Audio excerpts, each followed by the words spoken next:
O Pequeno Príncipe, capítulo 10. Ele se achava na região dos asteroides 325, 326, 327, 328, 329 e 330. Começou então a visitá-los, para desta forma ter uma atividade e se instruir. O primeiro era habitado por um rei. O rei sentava-se vestido de púrpura e arminho, num trono muito simples, embora majestoso. "Ah, és um súdito!" exclamou o rei ao ver o visitante.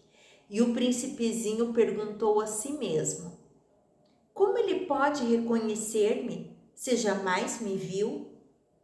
Ele não sabia que para os reis o mundo é muito mais simples.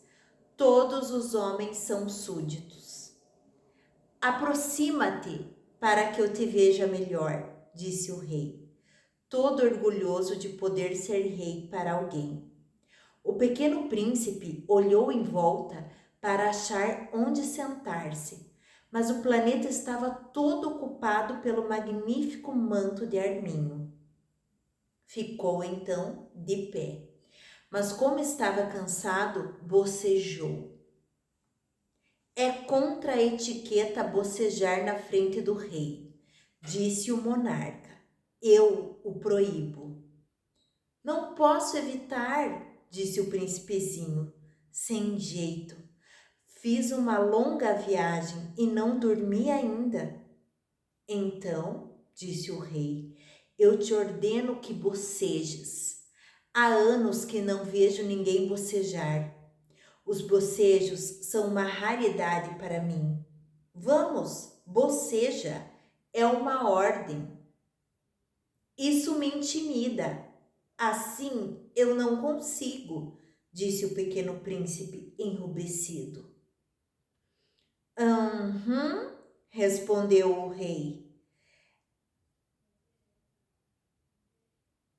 Então eu te ordeno, ora bocejares e ora...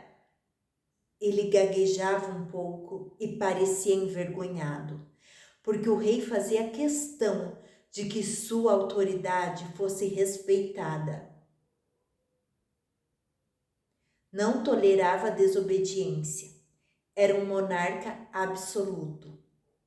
Mas, como era muito bom, dava ordens razoáveis.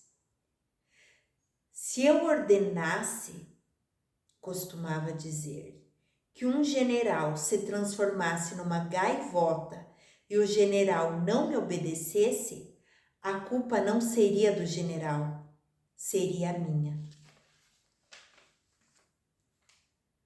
"Posso sentar-me?", perguntou timidamente o príncipezinho. "Eu te ordeno que te sentes", respondeu-lhe o rei, que puxou majestosamente um pedaço do manto de arminho. Mas o pequeno príncipe estava espantado. O planeta era minúsculo. Sobre quem reinaria o rei? "Majestade, eu vos peço perdão por ousar interrogar-vos." "Eu te ordeno que me interrogues", apressou-se o rei a dizer. "Majestade, sobre quem reinais?" "Sobre tudo", respondeu o rei, com uma grande simplicidade. "Sobre tudo?" O rei, com um gesto simples, indicou seu planeta, os outros planetas e também as estrelas. "Sobre tudo isso?" "Sobre tudo isso", respondeu o rei. Pois ele não era apenas um monarca absoluto, era também um monarca universal. "E as estrelas vos obedecem?" "Sem dúvida", disse o rei, "obedecem prontamente. Eu não tolero indisciplina." Tanto poder maravilhou o pequeno príncipe. Se ele fosse detentor desse poder, teria podido assistir não a 44, mas a 72, ou mesmo a 100, ou mesmo a 200 pôres do sol no mesmo dia, sem precisar nem mesmo afastar a cadeira. E como se sentisse um pouco triste ao pensar no seu pequeno planeta abandonado, ousou solicitar ao rei uma graça. Eu desejava ver um pôr do sol. Fazei-me esse favor, ordenai ao sol que se ponha. Se eu ordenasse a meu general voar de uma flor a outra como borboleta, ou escrever uma tragédia, ou transformar-se numa gaivota, e o general não executasse a ordem recebida, quem, ele ou eu, estaria errado? Vós, respondeu com firmeza o príncipezinho. Exato.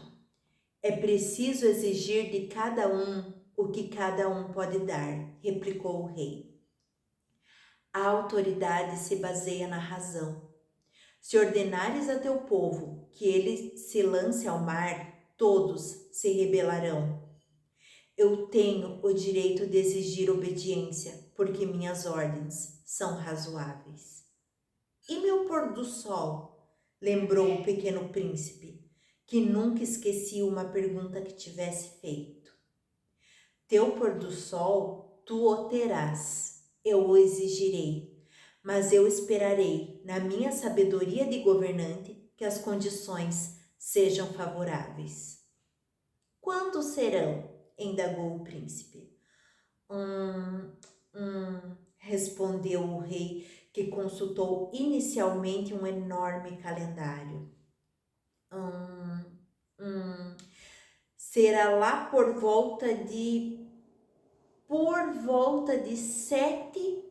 7h40 esta noite, e tu verás como sou bem obedecido. O príncipezinho bocejou. Sentia falta de seu pôr do sol e também já estava começando a se aborrecer. Não tenho mais nada que fazer aqui, disse ao rei. Vou prosseguir minha viagem. Não partas, retrucou o rei, que estava orgulhoso de ter um súdito. Não partas, eu te faço ministro. Ministro de quê? Da justiça.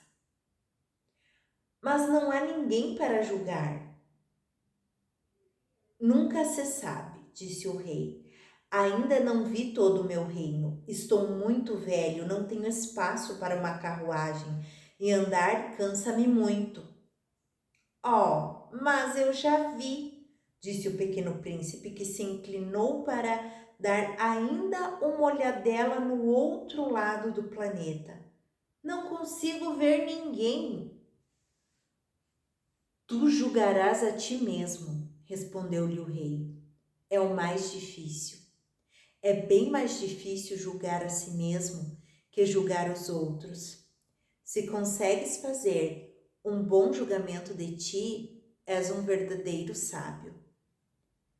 Mas eu posso julgar a mim mesmo em qualquer lugar, replicou o príncipezinho. Não preciso para isso ficar morando aqui. Ah, disse o rei, eu tenho quase certeza de que há um velho rato no meu planeta. Eu o escuto à noite. Tu poderás julgar esse rato. Tu o condenarás à morte de vez em quando. Assim a vida dele dependerá da tua justiça. Mas tu o perdoarás sempre para poupá-lo, pois só temos um. Respondeu o pequeno príncipe, eu não gosto de condenar à morte e acho que vou mesmo embora. Não, disse o rei. Mas o príncipezinho, tendo terminado os preparativos, não quis afligir o velho monarca. Se Vossa Majestade deseja ser prontamente obedecido, poderá dar-me uma ordem razoável. Poderia ordenar-me, por exemplo, que partisse em menos de 1 minuto. Parece-me que as condições são favoráveis. Como o rei não disse nada, o príncipe hesitou um pouco, depois suspirou e partiu. Eu te faço meu embaixador, apressou-se o rei em gritar. Tinha um ar de grande autoridade. As pessoas grandes são muito esquisitas, pensava o pequeno príncipe durante a viagem.